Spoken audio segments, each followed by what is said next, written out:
Oh, enterprise decision making in B2B. I mean, look, it's a time of tremendous change. Now, some of these tremors were seen, as Martyn said, I think, decades ago. You know, the role of the salesperson as the primary educator has been under fire for a couple of decades now. The Mm-hmm. advent of AI, you know, in the last 8 to 10 years, has really sped this up. I think that one of the things that's happened is we're at this time of incredible velocity. I know we all see new news articles every day with constant change in the software ranks. We're going to talk about that a little bit later, I'm sure. Um, but at this time of incredible velocity, at a time when it's easier to send an email, to create a document, to force things through to another step in the sales cycle, the only thing that's slowing down right now are sales cycles. Sales cycles are actually getting longer by a third to a half from where Wow. they were even just a few years ago. And we have a pretty strong thesis on why that is. And I think it goes to some of the points that Martyn was making.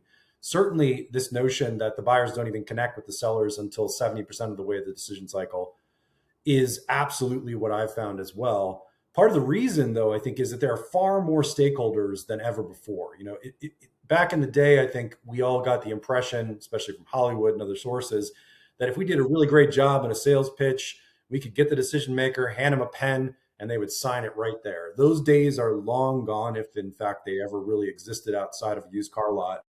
And now we're in a place where the ACV of 10 grand and above typically will have 3 to 7 stakeholders right out of the gate.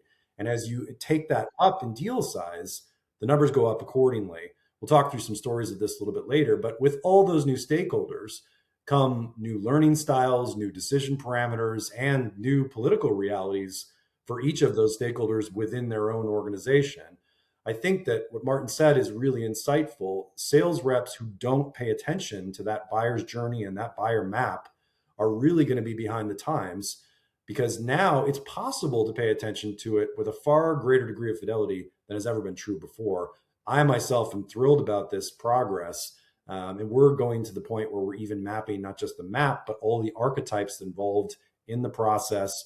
And we're really doing a lot of work to what we call mind the gap. If you remember your London tube stops, and think about what happens in between the meetings and what happens behind the doors that you're not invited into. And if you can Right. get into a position where you actually assist those moments, you actually can change both the sales cycle of the deal, shortening it, and also the conversion rate accordingly. So I think it's a really exciting time. I also think not enough people are paying attention to this dynamic shift. And I'm so glad that Martyn wrote this book long ago that I could learn from.